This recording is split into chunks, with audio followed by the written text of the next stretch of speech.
नमस्ते। आम आलोचना करुले अलका चैनल कविता गुरुप्रसाद महांतींकर एवं यही कविता वास्तविक होची सची राउतरायंकर कवितार गोटे भिन्न रूप बा रूपांतर एवं सची राउतरायंकर कविता थिला जीवनानंद दास बंगलार विशिष्ट कवि जीवनानंद दासंकर बनलता सेन कवितार रूपांतर। तेणु ये गोटे क्रमान्वय परिणति बा क्रम विकास नारीर सौंदर्यर एवं द्वितीय विश्वयुद्ध परवर्ती पृथ्वीर भारतवर्षर सामाजिक जीवनर। तेणु आमे जेतेबेले बनलता सेन कथा आलोचना करूथिले जीवनानंद दासंकर से कवितार आभिमुख्य भितरे एक चिरंतन सौंदर्य अन्वेषा और सौंदर्य मुग्ध दृष्टिर प्रतिफलन देखिबाकू पाउथिले।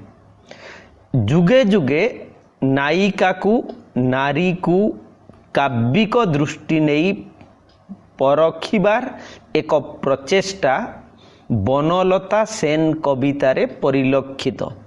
तेणु नायिकार सौंदर्य और प्रेम रे जुडुबुडु कविर हृदय प्रेमिकाटी शांति और संतोष प्रदानकारी एक सत्ता विशेष खोजिबार अक्लांत निशारे केबे क्रांत नुहे काव्य नायक नायिकार मुहूर्तटीए भावपूर्ण पलकपात निबिड़ पदे अधे आलाप तारी समग्र जीवन को प्रेमधन्य और मोहकित करिछि।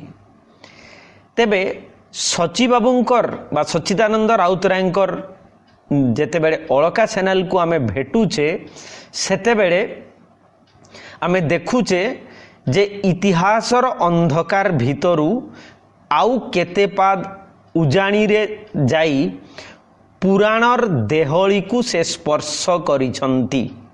सच्चिदानंद एई खोजिबारे समयानुसारी निर्दिष्टता को आरोप करिसंती।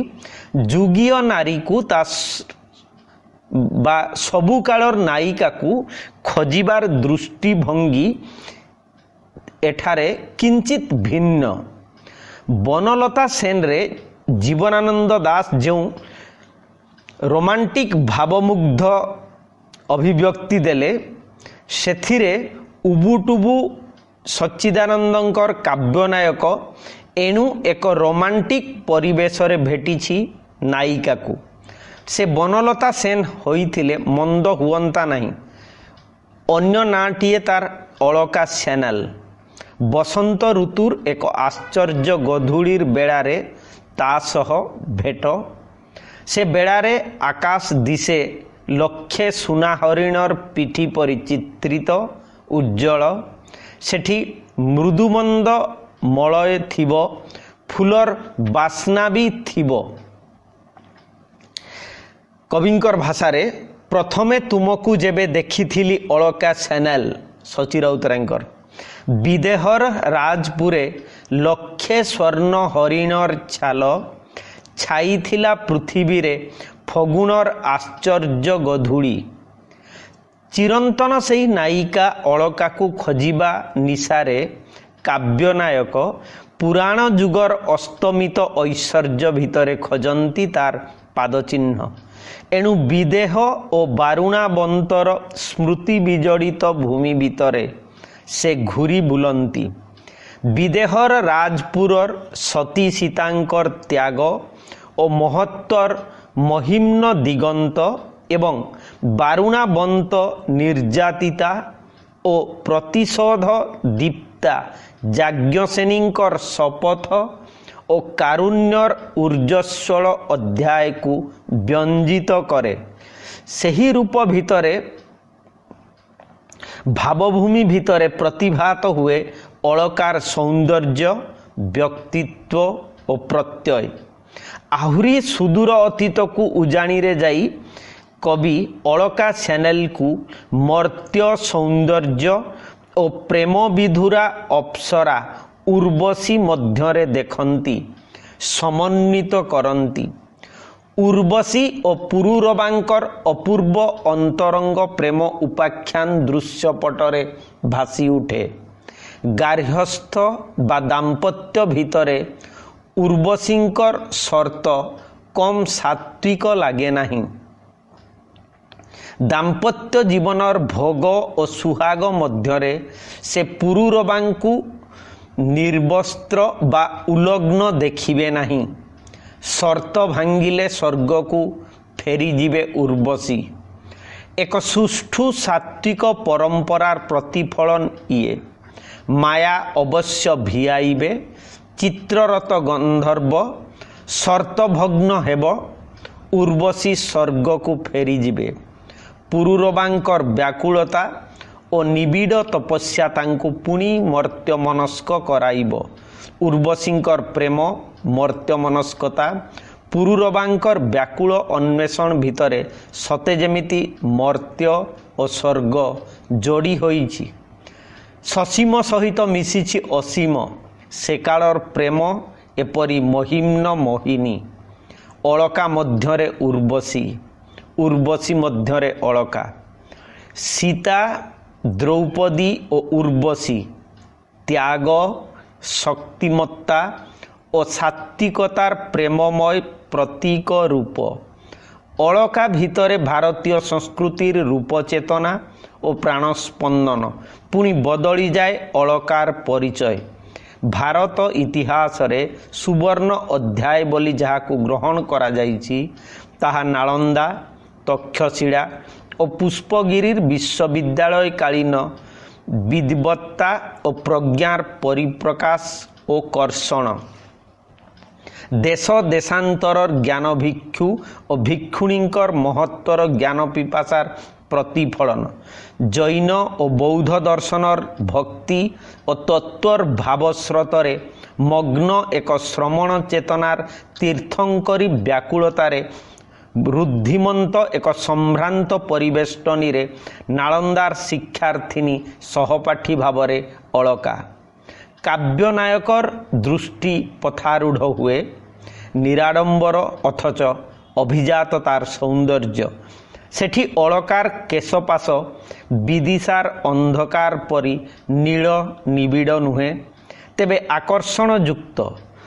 कविंकर भाषारे तुम कृष्ण कबरीर कारुकार्य लागिथिला भल। समयर प्रवाह और प्रदाह भितरे भारतीय नारीर केते रूप रूपांतर घटिछि। खोजिबार हजाइबार निशा भितरे सौंदर्य अन्वेषी काव्यनायक बा कवि दृष्टि आउ कौनसी ऐतिहासिक प्रेक्षापटरे अलका को संधान करि पारि नाही।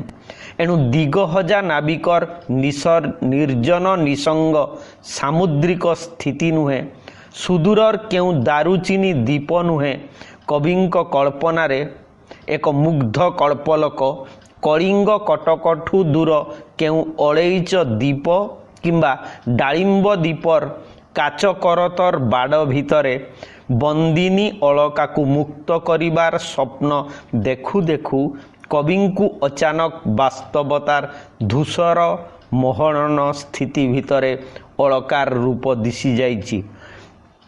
सेई भावमुग्ध अन्वेषणर सुर एहिपरि किंतु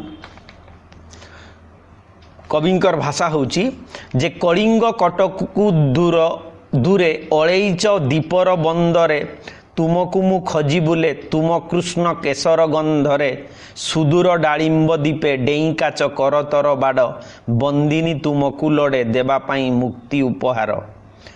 बाजीराउतरु पांडुलिपि एई पर्याय को यात्रार होची प्रस्तुति पर्व सची राउतरायकर। पद्मभुक और कल्पना विलासी कविंकर गजदंतर शौखीन मीनार कि कुंजवन को जूर करी बंध्यादेशे संध्यावायु को सृजनर आरक्त करबी प्रस्फुटनर प्रत्याशारे अभिषिक्त करिवार बेल इए। सेठी खाखिर हस हसुथिबा युद्ध ध्वांत धूसर भूमि उपरे प्रतिमा नायक ठिया हेबाकू सज होइथाए। तेबे अलका ठिया होइछि केउठी ତା ପାଦ ତଳେ ଭୂମି ଅଛି ତ କବି ତାକୁ ଠିଆ ହେବାର ଦେଖୁଛନ୍ତି ଦଙ୍ଗା ଓ ସନ୍ତ୍ରାସ ଭିତରେ, ସାମ୍ପ୍ରଦାୟିକତାର ବିଷଚକ୍ର ଭିତରେ, ହତ୍ୟା, ଧର୍ଷଣ, ରକ୍ତପାତ ଅଧ୍ୟୁଷିତ ଭୂମି ଉପରେ ଆସ୍ଥା ଓ ବିଶ୍ୱାସ ଭୁଷୁଡ଼ି ପଡ଼ିବାର ଶବ୍ଦ ଭିତରେ, ଲୁହ ଓ କାରୁଣ୍ୟ ଭିତରେ ଦେଖୁଛନ୍ତି ଶ୍ମଶାନିତ ନୂଆଖାଲିର ଧୂସର ହାହାକାର ଭିତରେ ବିବର୍ତ୍ତିତ ସମୟ ଓ ବିବର୍ତ୍ତିତ ଭାରତବର୍ଷ, ସୌନ୍ଦର୍ଯ୍ୟର ପ୍ରତିମା, ଆହତ ସନ୍ତ୍ରସ୍ତ ନିରୀହ ସୁନ୍ଦର ଅଳକାକୁ ସେ ଉଦ୍ଧାର କରନ୍ତି। ଘୋଡ଼ା ଟାପୁର ଶବ୍ଦ ଶୁଭୁଥାଏ। ବର୍ଗୀ ବାହିନୀ ସେଇଠି କେଉଁଠି ଶୋଇଥାନ୍ତି। କବିଙ୍କର ଉଦାତ୍ତ ଉଚ୍ଚାରଣ ଏହିପରି। ଆଜି କିନ୍ତୁ ଦେଖା ହେଲା ସମୟର ଡେଇଁଚୋରା ବାଲି, ତୁମକୁ ଲୁଚାଇଥିଲା ଶ୍ମଶାନିତ ଭଙ୍ଗା ନୂଆଖାଲି। ଏଠି ପ୍ରେମ କାହିଁ, ସୌନ୍ଦର୍ଯ୍ୟ ମୁଗ୍ଧତା କାହିଁ? ଅପସରି ଯାଇଥାଏ ସୀତା, ଦ୍ରୌପଦୀ, ଉର୍ବଶୀର ରୂପଚେତନା। ବିଦ୍ୟାର୍ଥିନୀ ଶ୍ରମଣାର ବା ଅଳେଇଚ ଦୀପ, ଡାଳିମ୍ବ ଦୀପର ବନ୍ଦିନୀ ରୂପଚେତନା। ରୋମାଣ୍ଟିକ୍ ଦୃଷ୍ଟି ମହଣନ ପଡ଼େ ବାସ୍ତବ ଧୂସର ସ୍ଥିତି ମଧ୍ୟରେ। ସ୍ୱାଧୀନତାକାଳୀନ ବା ଦ୍ୱିତୀୟ ବିଶ୍ୱଯୁଦ୍ଧ ପରବର୍ତ୍ତୀ କାଳୀନ ଦଙ୍ଗାକ୍ଷତ ରରୁଦ୍ୟମାନା ଭାରତୀୟ ନାରୀର ଆହତ ବିଷାଦଗ୍ରସ୍ତ ମୁହଁଟି ପଲକଟିଏ ପାଇଁ ଝଲସି ଉଠି ଲିଭିଯାଏ ନାହିଁ କି? ସୀତା ଦ୍ରୌପଦୀର ଲୁହରେ ସଜଳ, ଉର୍ବଶୀର ପ୍ରେମରେ ଜଡ଼ସଡ଼ ମାଟି ଭିତରେ କେଉଁଠି ଭାଙ୍ଗି ଯିବାର ଶବ୍ଦ ଶୁଭେ। ଶ୍ମଶାନିତ ନୂଆଖାଲିରେ ବିବର୍ଣ୍ଣ ବିଷଣ୍ଣ ଅଳକାକୁ ଦେଖି ଶିହରି ଉଠନ୍ତି କବି ସଚୀ ରାଉତରାୟ। ଇଏ କ'ଣ ସେଇ ସୌନ୍ଦର୍ଯ୍ୟର ପ୍ରତିମା ବନଲତା ବା ଅଳକା? ଅନୁତ୍ତରିତ ରହିଯାଏ ପ୍ରଶ୍ନ। ସମୟର ପାଦଶବ୍ଦ ଶୁଭୁଥାଏ। ଏକ କ୍ଷତାକ୍ତ ଭାରତବର୍ଷର ରୂପ କବିଙ୍କୁ ମ୍ରିୟମାଣ କରେ। ଏକ ଅଲିଖିତ କାରୁଣ୍ୟର ସ୍ୱର ଶୁଭିଯାଏ। ଏହା ରୋମାଣ୍ଟିକ୍ ଭାବଭୂମିରୁ ବାସ୍ତବ ମହଳନ ସ୍ଥିତିକୁ କାବ୍ୟ ଚେତନାର ଏକ ଆହରଣ। ସଚ୍ଚିଦାନନ୍ଦଙ୍କର ଅଳକା ରଚନାର ଖୁବ୍ କମ୍ ବ୍ୟବଧାନ ପରେ, ପ୍ରାୟ 10 ବର୍ଷ ପାଖାପାଖି ପରେ, ଗୁରୁପ୍ରସାଦ ମହାନ୍ତି ତାଙ୍କର ଅଳକା ଚ୍ୟାନେଲରେ ନୂଆ ଭାବରେ ଆବିଷ୍କାର କରନ୍ତି ଅଳକାକୁ, କାବ୍ୟ ନାୟିକାକୁ। ନାମ ମଧ୍ୟ ଅଳକା ଚ୍ୟାନେଲ। କାବ୍ୟ ପରମ୍ପରାର ବିନୀତ ସ୍ମରଣ ଓ ତହିଁରୁ ଋଣ ଗ୍ରହଣରେ ଗୁରୁପ୍ରସାଦ ମହାନ୍ତି ବେଶ ଉଦାର। କିନ୍ତୁ ତାଙ୍କର ଅଳକା ଭିନ୍ନ।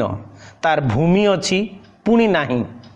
ଆଣ୍ଟି ରୋମାଣ୍ଟିକ୍ ଭାବର ଶିଳ୍ପୀ ଗୁରୁପ୍ରସାଦଙ୍କର ନାରୀ ଓ ସୌନ୍ଦର୍ଯ୍ୟ ପ୍ରତି ଦୃଷ୍ଟିଭଙ୍ଗୀ ସମ୍ପୂର୍ଣ୍ଣ ଭିନ୍ନ।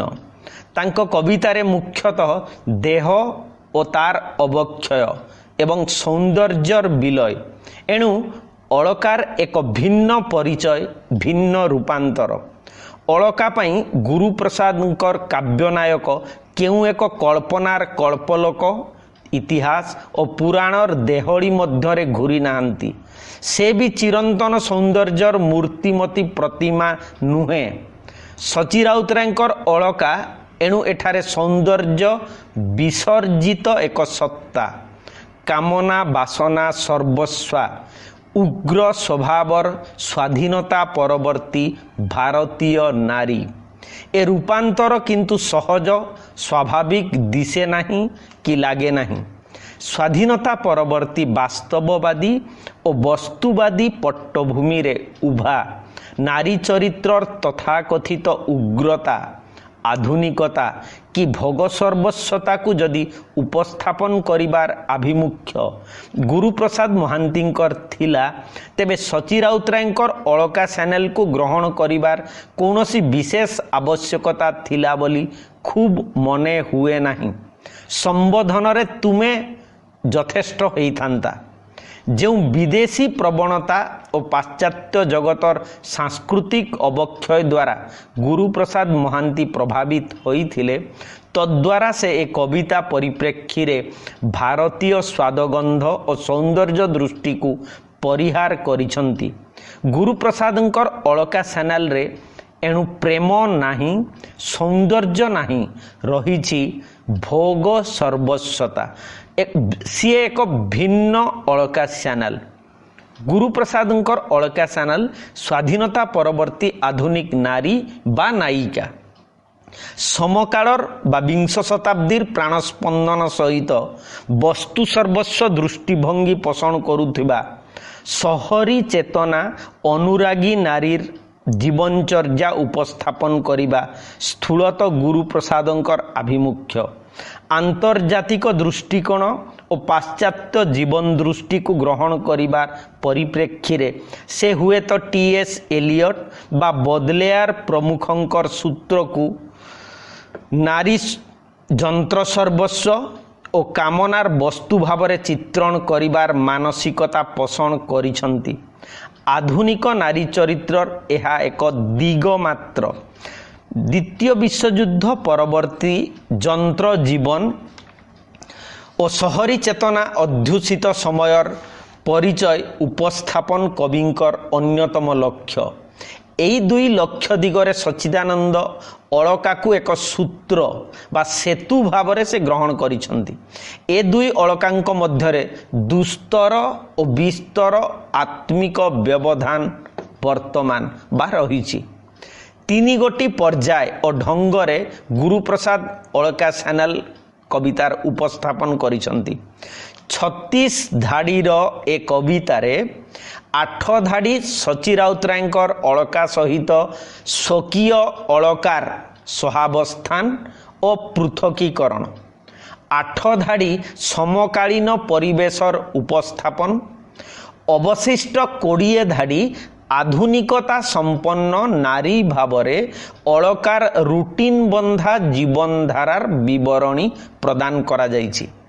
ए सबु मिसी एक सामग्रिक आवेदन। तुमकु बा सची बाबू देखिथिले केबे जाने नहीं अलका चैनल। प्रारंभिक एई उच्चारण भितरे गुरुप्रसादंकर परंपराहीनतार स्वर स्पष्ट। अलकार पारंपरिक सौंदर्यदीप्त परिचय को से अस्वीकार करती बा भांगी देबाकू चाहती। एणु अलका सह साक्षात हेला बेले स्वर्णचिता अबा हरिणीर छाल परी आकाशर शोभा दिशी जीवा किंबा गोल होई हलदिया जह्नर मशाल जलिबा परी एक परिवेश थिबा नथिबा गुरुप्रसाद महांतींकर काव्यनायक पाई गुरुत्वपूर्ण नुहे। तेणु से कहती तुमकु बा सची बाबू देखिथिले केबे जाने नहीं अलका चैनल। सेतेबेले आकाशरे स्वर्णचिता अबा हरिणर छाल अबा थिला गोल होई हलदिया जह्नर मशाल। गुरुप्रसाद अलका को भिन्न परिवेश रे भिन्न भावरे देखती। तार परिचय पूरा अलगा। तार अतीत नहीं। अलकार बेश पोशाक और चालीचलन सहरी। से हुए तो चाकरीजीवी पुरुष सह पाद मिलाई चले। आधुनिक परिपाटी रे सज हुए तो किंचित लज्जाशीला किंतु सांगे सांगे लाज छाड़ी मुक्त और चंचल होई पारे। ए अलका को कवि केउ परिवेश रे तेबे प्रत्यक्ष करती युद्ध ध्वांत सहरी यांत्रिक परिवेश रे। से आंकिथिबा परिवेशटी क्रांति कोलाहल यांत्रिकता निष्प्राण निर्वेद भावर एक समवाय। खाकी आउ फील्ड ग्रे धूड़ी सिगारेट धुआं जरी फूल कागज फूल काऊ बादुडीर चेंचा कोइलार धुआं आदि दृश्यधर्मी उपस्थापन युद्ध ध्वांत निष्प्राण क्रांत जंत्र जीवनर प्रतीकता करे। यह सद्य स्वाधीनता प्राप्ति भारतीय जनजीवनर परिवेश।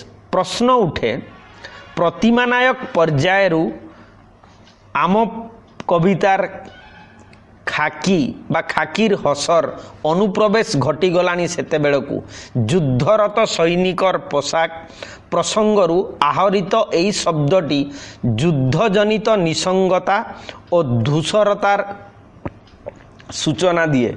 सिगारेट धुआं क्रांतिर जरी फूल और कागज फूल कृत्रिमता और प्राणहीनतार परिचय। काऊ और बादुडीर चेंचा ଚିରାଚରିତ ଜୀବନ ଓ କୋଳାହଳର କୋଇଲାର ଧୂଆଁ କିଞ୍ଚିତ ଭାବରେ କଳକାରଖାନା ଓ ଯନ୍ତ୍ର ସର୍ବସ୍ୱତାର କଥା ସୂଚାଇଥାନ୍ତି। ମୋଟାମୋଟି ଏ ପ୍ରକାର ପରିବେଶ ଆଧୁନିକ ସହରୀ ପରିବେଶ। ତା ଭିତରେ ଯା ଆସ ହୁଏ ଜୀବନ ଯିଏ ଅଳକା ଯୁଗୀୟ ନାରୀ ବା ନାୟିକା। ଅଳକାର ଆଧୁନିକତା ସ୍ୱୀକାର୍ଯ୍ୟ।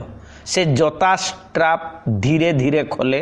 ତାର ଦେହ ଅଛି, କାମନା ଅଛି, କିନ୍ତୁ ସେଥିଲାଗି ତଥାକଥିତ ଶୃଙ୍ଖଳା ଓ ନୈତିକତାକୁ ସ୍ୱୀକାର କରିବାର କିଛି ମାନେ ନାହିଁ। ବିଛଣାରେ ଅକସ୍ମାତ୍ ତାର ବେଣୀ ଶାଢ଼ୀ ଅସଞ୍ଜତ ହେବାରେ ଅସ୍ୱାଭାବିକତା ନଥାଏ କିଛି। ସବୁ କିନ୍ତୁ ସହଜ ଓ ସ୍ୱାଭାବିକ। ତା ପାଇଁ କୌଣସି ଗ୍ଳାନି, ଗୋପନୀୟତା, ଶୃଙ୍ଖଳାର ସେ ଧାର ଧାରେ ନାହିଁ। ପର ମୁହୂର୍ତ୍ତରେ ସେ ମେକଅପ୍ ଲଗାଇ ଟାଉନ୍ ହଲ୍ ସଭାରେ ଉପସ୍ଥିତ ହୋଇଯାଏ। ଘର କୋଣର ଶୃଙ୍ଖଳାବଦ୍ଧ ଜୀବନଯାପନକୁ ସେ ସ୍ୱୀକାର କରେ ନା। ସ୍ୱାଧୀନ ଆଉ ମୁକ୍ତତାର ମାନସିକତା, ମୁକ୍ତତାର ପ୍ରେମ ଓ କାମନାର ଚରିତାର୍ଥତା। ଅଳକାକୁ ଦେଖିବାର ଦୃଷ୍ଟି ତେଣୁ ଗୁରୁପ୍ରସାଦଙ୍କର ଏହିପରି। ତୁମକୁ ମୁଁ ଦେଖିପାରେ, ଜୋତା ଷ୍ଟ୍ରାପ୍ ତୁମେ ଧୀରେ ଖୋଲ, ତୁମେ ଆସି ଲୋଟି ପଡ଼ ବିଛଣାରେ, ବେଣୀ ଆଉ ଶାଢ଼ୀ ଅସଞ୍ଜତ, ତୁମେ ପୁଣି ଆସ୍ତେ ଉଠ ଲୁଗାପଟା ଠିକ୍ ଠାକ୍ କରି। ଟାଉନ୍ ହଲ୍ ସଭାରେ ମୁଁ ପାଏ ତୁମରି ସାକ୍ଷାତ। କବିତାର ମଧ୍ୟ ପର୍ଯ୍ୟାୟରେ କବି ଗୁରୁପ୍ରସାଦ ଯେଉଁ ଦୁଇଟି ପରିବର୍ତ୍ତିତ ପ୍ରେକ୍ଷାପଟ ଦେଇ ଅଳକା ଆସିଛି ତାର ସମ୍ବାଦ ଓ ସୂଚନା ଦେଇଛନ୍ତି।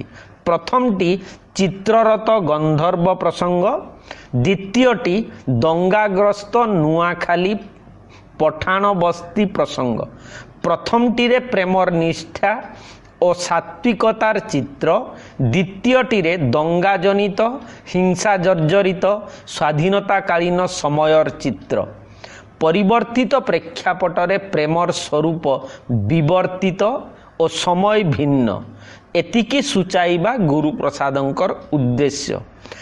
ସ୍ୱକୀୟ ଆଭିମୁଖ୍ୟ ଦୃଷ୍ଟିରୁ ସେ ସଚୀ ରାଉତରାୟଙ୍କର ଅଳକାକୁ ସ୍ମରଣ କରନ୍ତି। ପୁନର୍ବାର କବି ଏକ ପ୍ରକାର ପରିବେଶ ମଧ୍ୟ ଦେଇ ଅଳକାର ଜୀବନଚର୍ଯ୍ୟା ଓ ଦିନଚର୍ଯ୍ୟାର ଚିତ୍ର ବାଢ଼ନ୍ତି। ଏ ପଂକ୍ତିରେ ଜହ୍ନର ଚିତ୍ରକଳ୍ପଟିଏ ଉପସ୍ଥାପନ କରିବା ଗୁରୁତ୍ୱପୂର୍ଣ୍ଣ ମନେ ହୁଏ। ଆକାଶର ଜହ୍ନ ପୁଣି ଦେଖାଦିଏ ତାର ତଳ ଓଠ ରାଗରେ କାମୁଡ଼ି।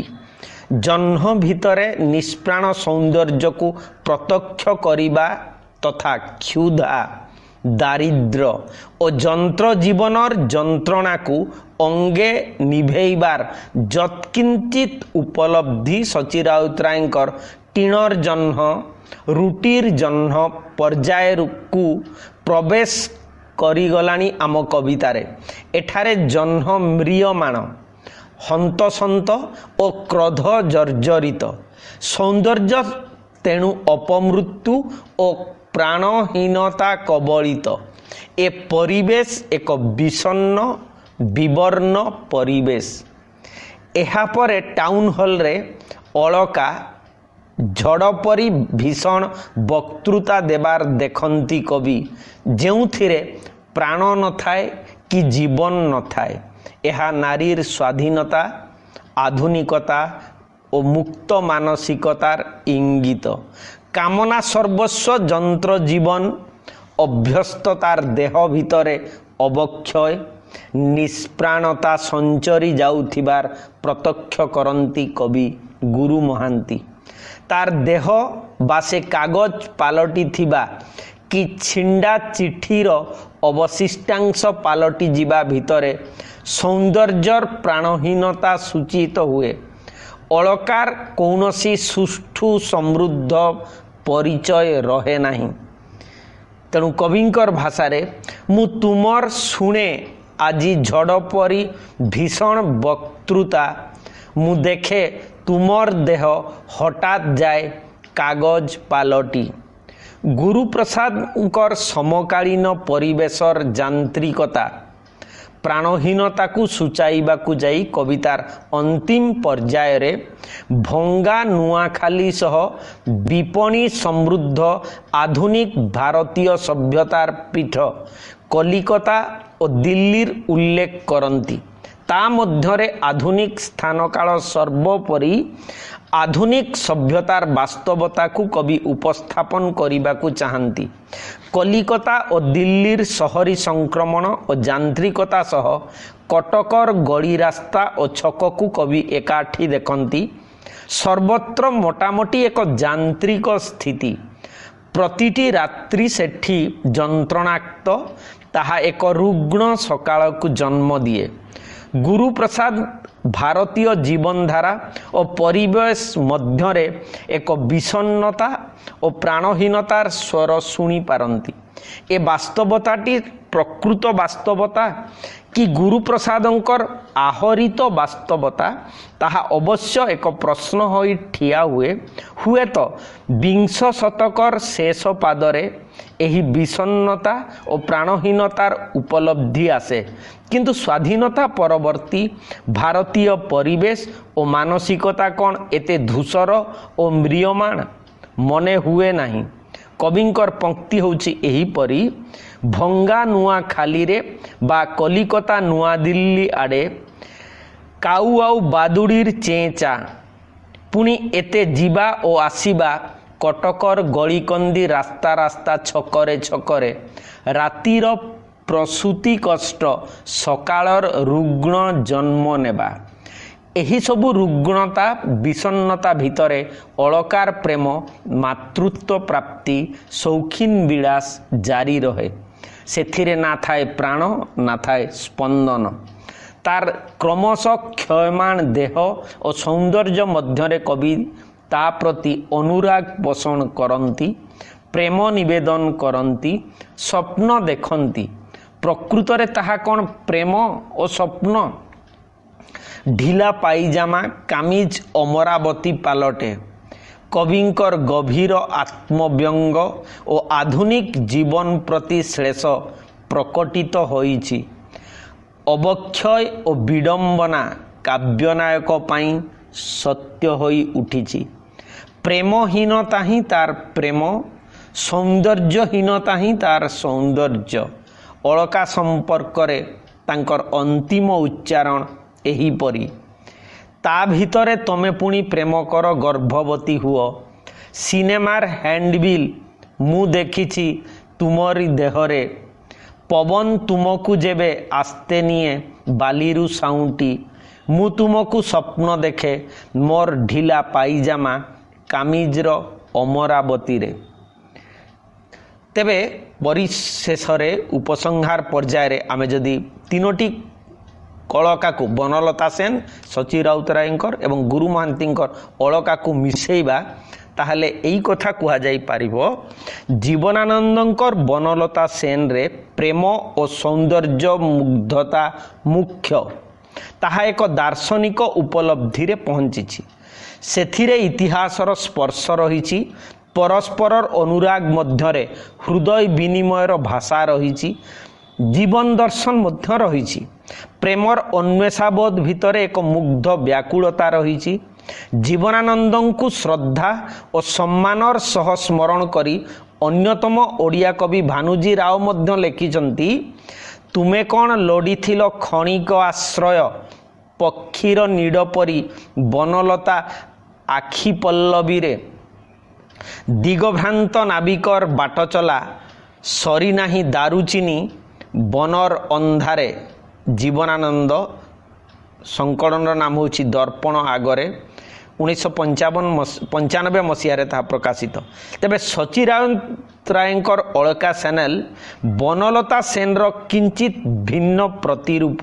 एथिरे सौंदर्य प्रति और प्रेम प्रति एक मुग्ध गंभीर दृष्टिभंगी रही।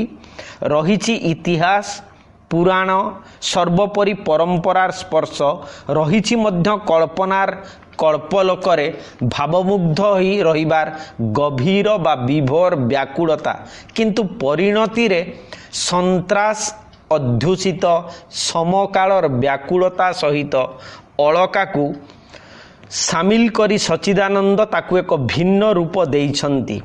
ए रूपांतर बड़ हृदय और स्पर्शकातर मुग्ध विभोर भाव सहित कारुण्यर समन्वय तथा परिवर्तित भारतीय प्रेक्षापटर उपस्थापन सच्चिदानंद राउतरायंकर विशेषत्व।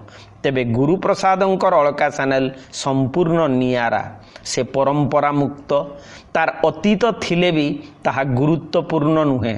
से इतिहास रे कि पुराण रे नथाए कबीर कल्पनार कल्पल करे। सौंदर्य सेठी कबीर उपजीव्य नुहे।